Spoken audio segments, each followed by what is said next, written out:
वर्ष के आगमन पे आप सभी का मुबारक। साथ में आपकी अपनी चैनल कुंडली क्या में आप सभी का स्वागत है। मित्रों, नया वर्ष क्या देने वाला है, क्या मिलेगा आप सभी को, किनकी परेशानी होगी, इन सभी बातों पे हम लोग लंबे समय से पर चर्चा करते हुए चले आ रहे हैं।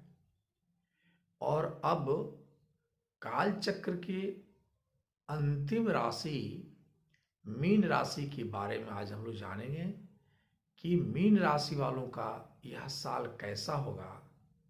मीन राशि वाले जिनके स्वामी बृहस्पति हैं, उनके लिए वर्ष कैसा रहेगा, क्या लाभ देने वाला है यह नया वर्ष, क्या होगी परेशानी उन्हें, और कैसे इस नया वर्ष को बेहतरीन बना ले, अच्छी तरह से नया वर्ष गुजरे।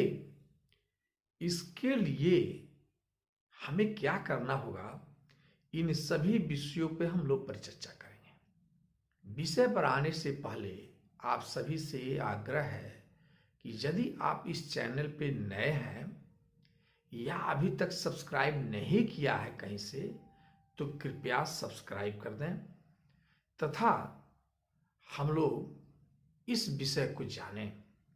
मित्रों, नया वर्ष 2023 हमें क्या देने वाला है। मीन राशि के स्वामी बृहस्पति होते हैं, गुरुदेव होते हैं, और गुरुदेव जो इस वर्ष 22 अप्रैल को अपनी राशि मीन राशि से मेष राशि में प्रवेश करेंगे, यानी 22 अप्रैल तक अपने ही राशि में रहने वाले हैं। तो 22 अप्रैल के बाद यह अपने मेष राशि में, मित्र की राशि मेष राशि में प्रवेश करेंगे, यानी आपके दूसरे हाउस में जाएंगे। तो हालांकि 28 मार्च को देव गुरु बृहस्पति अपनी अस्त अवस्था में होंगे, क्योंकि सूर्य देव यही इसी हाउस में आ जा रहे हैं और अपने शुभ फलों में थोड़ी कमी आएगी। जब कोई ग्रह अस्त हो जाता है तो उनके शुभ फल में कुछ कमी आती है। 27 अप्रैल को जाकर यह पुनः उदय हो जा रहा है इनका, और बृहस्पति की तारा की उदय स्थिति 27 अप्रैल 2023 को देवगुरु बृहस्पति अपने मित्र ग्रह मंगल की राशि में, मेष राशि में प्रवेश करेंगे, जो इनकी उपस्थिति से जहां आपको यह चूंकि 3 दृष्टियां इनकी होती है, पंचम, सप्तम और नवम भाव को देखते हैं, तो आपके जहां यह दूसरे हाउस में होंगे, तो दूसरे हाउस में से जहां छठे भाव को देखेंगे और फिर 10वें भाव को देखेंगे और 8वें भाव को देखेंगे। इस साल आपके छठे, 10वें और 8वें भाव पे बृहस्पति का ज्यादा प्रभाव होगा। अब 4 सितंबर से 31 दिसंबर तक देव गुरु बृहस्पति बकरी हो जाएंगे, इसको भी याद कर लें हम लोग। तो ये साल अंतिम 31 दिसंबर के बाद ये गुरुदेव मार्गी हो रहे हैं। इसी प्रकार से कर्म फलदाता शनि, जो एकादश भाव और द्वादश भाव के स्वामी हैं, वर्ष की शुरुआत में यह एकादश भाव में रहेंगे। 17 जनवरी को आपके द्वादश भाव में प्रवेश कर जाएंगे। यहां से एक तरह तो आपके खर्चों में बढ़ोतरी ये करेंगे और आमदनी में कमी आती दिखती हुई है, लेकिन दूसरी तरफ यह विदेश यात्रा वगैरह की संभावनाएं बढ़ा देंगे। मित्रों, बृहस्पति और शनि के संयुक्त गोचर, जिसे दोहरा गोचर भी कहा जाता है, महत्वपूर्ण होने जा रहा है इस साल, क्योंकि यह जीवन में अनेक कार्यों को करने वाला होता है। 17 जनवरी तक बृहस्पति और शनि के प्रभाव से आपका भाव माने प्रथम भाव बहुत ही सक्रिय होगा। प्रथम भाव सक्रिय होगा, जब देवगुरु बृहस्पति 22 अप्रैल को आपके द्वितीय भाव में चले जा रहे हैं और शनि तब तक आपके द्वादश भाव में आ चुके होंगे, तब आपकी राशि की द्वितीय भाव विशेष रूप से प्रभावी होगा और उसे संबंधित फल मिलने की संभावनाएं बहुत अधिक हो जाएंगी। लेकिन राहु और केतु जो अपनी विशेष चाल के और प्रभाव के लिए जाने जाते हैं, वर्ष की शुरुआत से क्रमशः आपके तीसरे और 9 भाव में बैठे हुए हैं। तो जहां तक सवाल है, ये जो 30 अक्टूबर तक जैसे राहु आपके तृतीय भाव में रहेंगे, वहीं केतु जो है उससे सप्तम 7वें स्थान पर रहते हैं, यानी अष्टम भाव में आपके रहेंगे कन्या राशि में। और 30 अक्टूबर के बाद ये जो है राहु और केतु अपनी राशि परिवर्तन कर रहे हैं। और इस समय उसके बाद एक बात और बता दें कि उस समय जब राहु और सूर्य भी वहां मौजूद हो जाएंगे तीसरे हाउस में, तो मई से अगस्त के बीच गुरु चंडाल दोष होता हुआ दिखता प्रतीत होता है, जो तीसरा भाव में मिलेगा। इस प्रकार यह वर्ष कुछ उथल पुथल देने वाला होगा।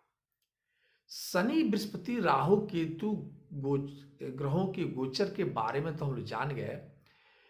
इसके अलावा हम लोग ये जाने कि अभी कुछ मुख्य ग्रह जैसे मंगल देव हुए, इन लोग बुध देव हुए, इन लोगों की गोचर को जाने तो मंगल भी विशेष चाल से आपको प्रभावित करते हुए जा रहे हैं। अन्य ग्रहों जैसे शुक्र और बुध, इन्हें देखें तो ये लोग जल्दी जल्दी गोचर करते हैं, आपकी राशियों को बदलते हैं, तो आपके ऊपर इन लोगों का भी प्रभाव होता हुआ दिखता है। आपके लिए मीन राशि 2023 जनवरी का महीना कैसा रहेगा, इस पर हम लोग चर्चा करें। तो एक चीज पहले मैं बता दूं कि साहस और पराक्रम देने वाले जो ग्रह हैं, शनि महाराज वो एकादश भाव में बैठकर आपको अच्छी आमदनी देने वाले होंगे, इसमें दो मत नहीं है। मित्रों, साल की प्रारंभ जो जनवरी महीना है, इसमें एक और चीज होगा कि शुक्र का प्रभाव आपके एकादश भाव पर ही होगा और आपकी आमदनी अच्छी होगी, यानी जनवरी महीना आपके लिए अच्छा होने वाला है। इसके बाद फरवरी के महीना को हम लोग देखें तो फरवरी के महीना में विदेश के माध्यम से आपको फल मिलते हुए दिख रहा है। साथ में व्यापार में वृद्धि की, जो लोग व्यापारी हैं उन्हें व्यापार में वृद्धि होने की संभावनाएं दिखती हुई प्रतीत होती है। जीवन साथी की निकटता मिलता हुआ प्रतीत होगा। और जहां तक हम देखें तो दाम्पत्य जीवन या प्रेम जीवन दोनों का रोमांस फरवरी महीना में रहेगा। मित्रों, मार्च का महीना को देखा जाए तो मार्च महीना जीवन में तनाव लेकर आ सकता है। 13 मार्च को मंगल आपके चतुर्थ भाव में बैठे रहेंगे, यानी माता के स्वास्थ्य को पीड़ित करेंगे। इस पर आप ध्यान दें। चतुर्थ दृष्टि सप्तम भाव पर होने से दाम्पत्य जीवन में भी तनाव लाएंगे। ठीक है।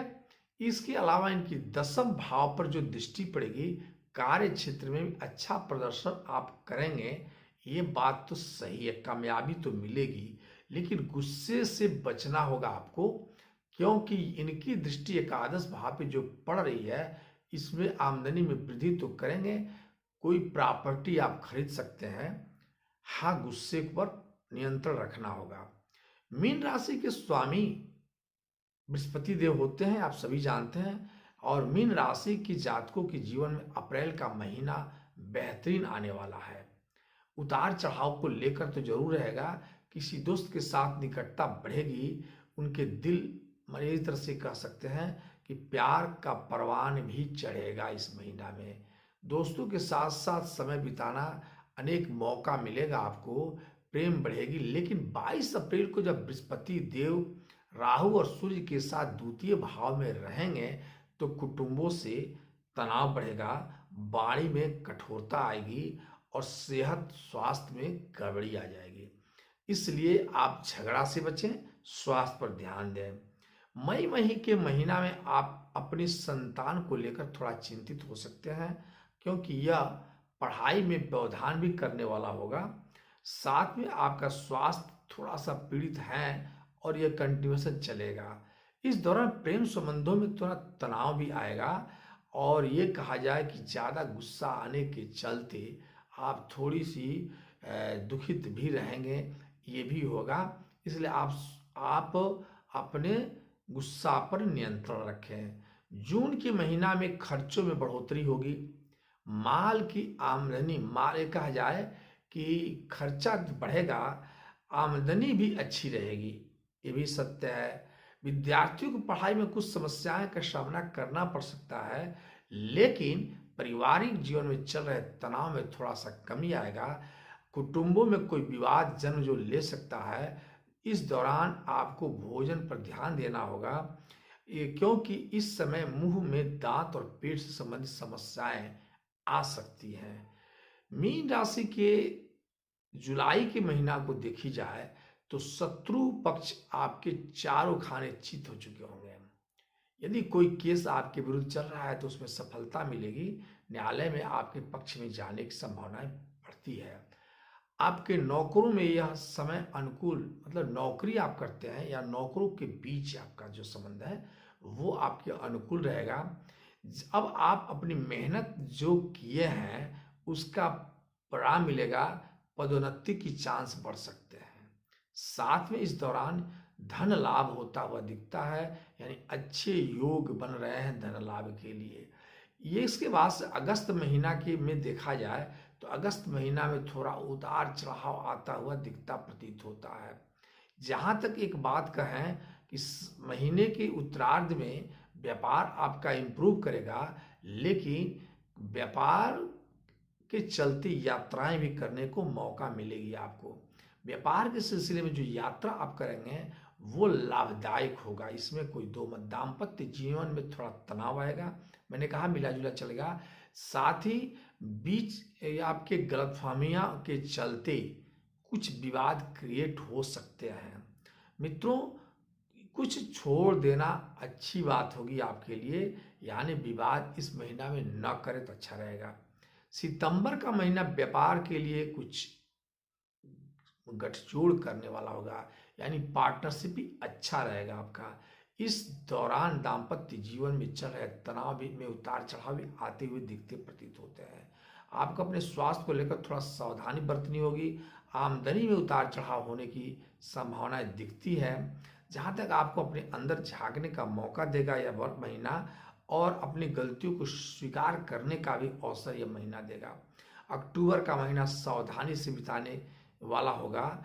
इस दौरान मंगल आपके राशि के अष्टम भाव में गोचर कर रहे हैं। किसी भी तरह की चोट दुर्घटना की संभावनाएं बन सकती हैं। तो मीन राशि वालों के लिए इस साल धन और लाभ की स्थिति मध्यम रहने वाली है। वर्ष की शुरुआत में जब तक देवगुरु बृहस्पति और ये कहा जाए कि आपकी राशि में जब तक विचरण कर रहे हैं तब तक तो अच्छा चलने वाला है, लेकिन शनिदेव 17 जनवरी तक तो अच्छा रखेंगे। 17 जनवरी के बाद ये आपके शनिदेव जो स्थान परिवर्तन करके कुंभ राशि में प्रवेश करेंगे, यानी यह आपके व्यय भाव में जाएंगे, तो आपको खर्चा आपके वृद्धि करा देंगे। तो इस तरह से कहा जाए द्वादश भाव में जाने के बाद आपके शनिदेव अनेक प्रकार की समस्या को देने वाले होंगे, जिससे आपकी खर्चा बढ़ जाएगा। तो इससे होने वाले धन लाभ जो होगा वो प्रभावित होगा। ऐसे कह सकते हैं कि धन लाभ यानी आमदनी का स्रोत जहां बृहस्पति देव बढ़ा रहे हैं, वहीं शनिदेव आपके खर्च को बढ़ाएंगे। लेकिन यह बृहस्पति अप्रैल में जब द्वितीय भाव में जाने से धन की स्थिति को लेकर थोड़ा उतार चढ़ाव होने लगेगा। यानी 22 अप्रैल को मैंने कहा था कि बृहस्पति देव आपके दूसरे भाव में चले जाएंगे और साल के अंत तक वही रहेंगे। तो ये थोड़ा सा उतार चढ़ाव होने वाली है। इस दौरान किसी तरह से धन का निवेश करना चाहते हैं अगर, तो निवेश न करें, नुकसानदायक हो सकता है। 30 अक्टूबर को जब राहु देव नीच राशि से बाहर निकल जाएंगे, यानी आपके अकेले जब बृहस्पति देव रह जाएंगे तो मेष राशि में रहने से आपकी आर्थिक उन्नति होने लगेगी। और यूं कहें कि साल के वर्ष के शुरुआत 7 जनवरी और फरवरी के महीना में आपके सरकारी क्षेत्र में जहां लाभ मिलता हुआ दिखता है, वहीं अचानक धन लाभ का स्थिति बनेगा अक्टूबर से अगस्त से लेकर अक्टूबर के बीच। इस प्रकार साल का अंत आपका नवंबर दिसंबर अच्छा रहने वाला है।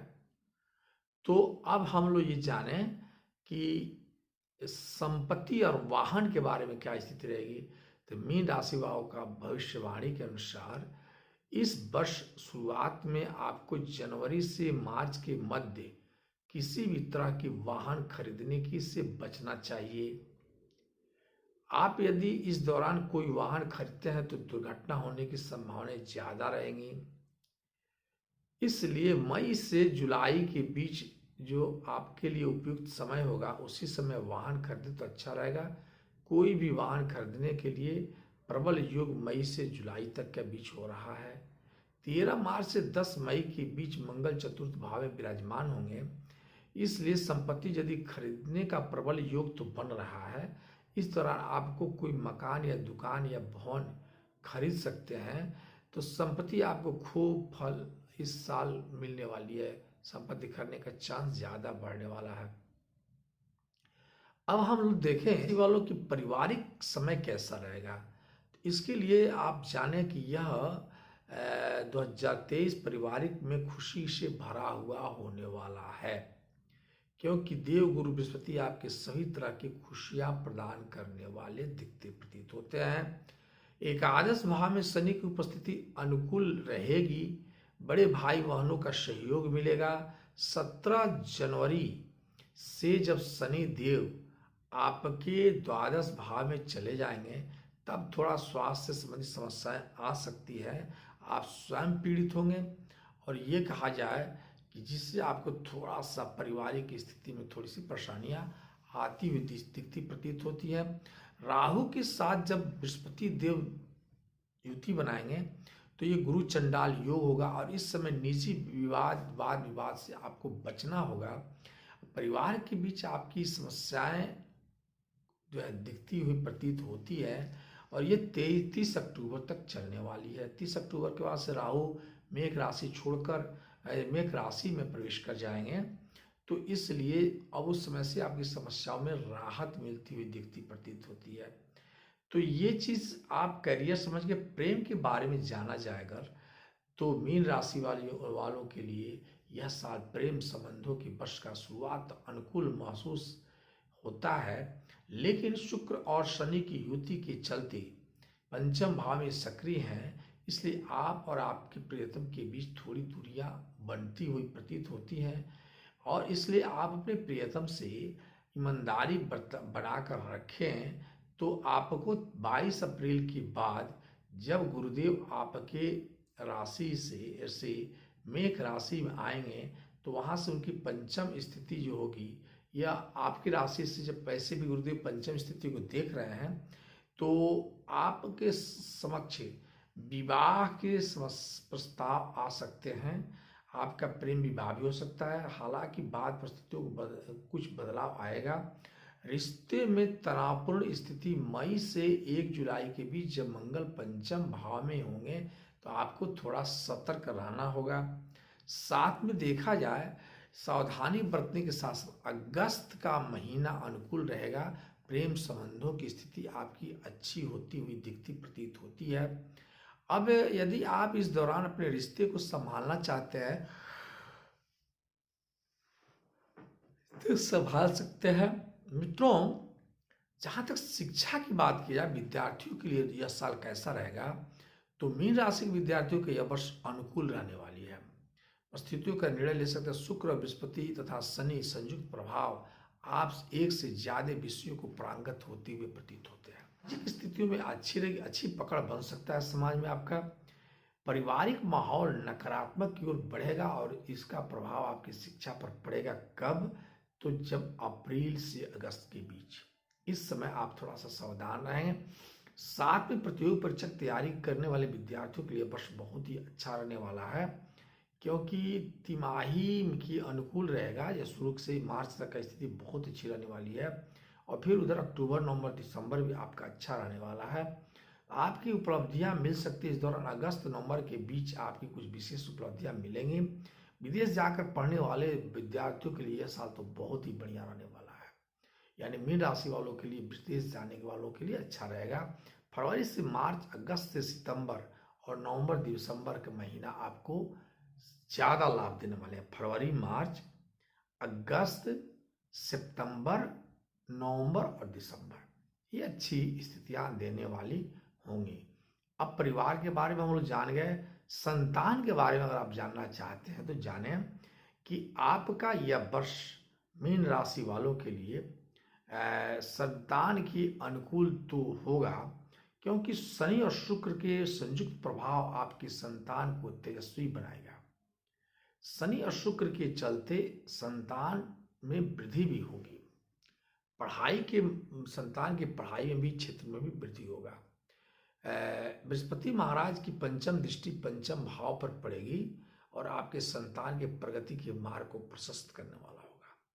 बृहस्पति की राशि परिवर्तन जब करेंगे 22 अप्रैल के बाद, तब इनकी शनि भी द्वादश भाव में होंगे, और ऐसी स्थिति में आप थोड़ा सा ध्यान रखने की जरूरत होगी।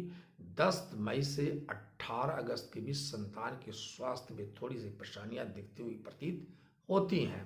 मित्रों, इसके साथ में देखा जाए सितंबर के महीना की स्थिति अच्छी होने लगेगी। सितंबर से आप अच्छी स्थिति में आने लगेंगे।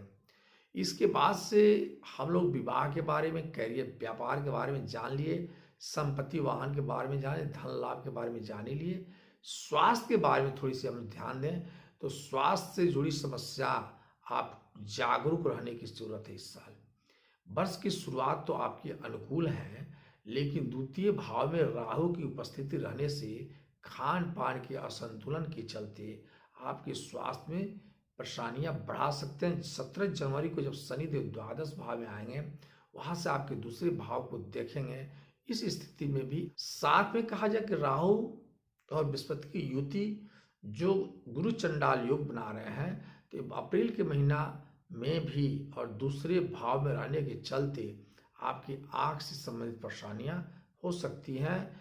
इसके अलावा खान पान से विशेष ध्यान रखने की जरूरत। अक्टूबर के बाद जब आपको कुछ राहत महसूस होगा, तो यानी अक्टूबर तक आपको छोटी मोटी बीमारियों से की समस्याओं से चलना पड़ेगा। शनि के द्वादश भाव में रहने के चलते पैरों में दर्द जैसी समस्या, चोट लगना, मोच आना इत्यादि हो सकता है। जोड़ों की दर्द की समस्याएं बढ़ सकती हैं। ये सब चीजें होंगी। मित्रों, मैं ये कहना चाहता था कि अगर आपको इसके अलावा साल में अगर किसी प्रकार की परेशानी हो रही है, तो आप कृपया बृहस्पति महाराज की पूजन करें, बृहस्पति का बीज मंत्र को पढ़ें, विष्णु भगवान की आराधना कर सकते हैं। माने ये 4-5 चीजें इसमें से कोई एक करें। या तो बृहस्पति का बीज मंत्र को पढ़ें, या भगवान विष्णु के विष्णु सहस्त्र नाम को जाप करें, या ये कहें कि बृहस्पतिवार को तो भगवान विष्णु की आराधना निश्चित करें। बृहस्पति देव की भी पूजा किया जा सकता है, और बृहस्पति की पूजन करने के साथ ही आप अपने यह साल अनुकूल बना सकते हैं। तो फिर मिलते हैं नेक्स्ट किसी वीडियो के साथ। तब तक के लिए हमें विश्राम दें। नमस्कार।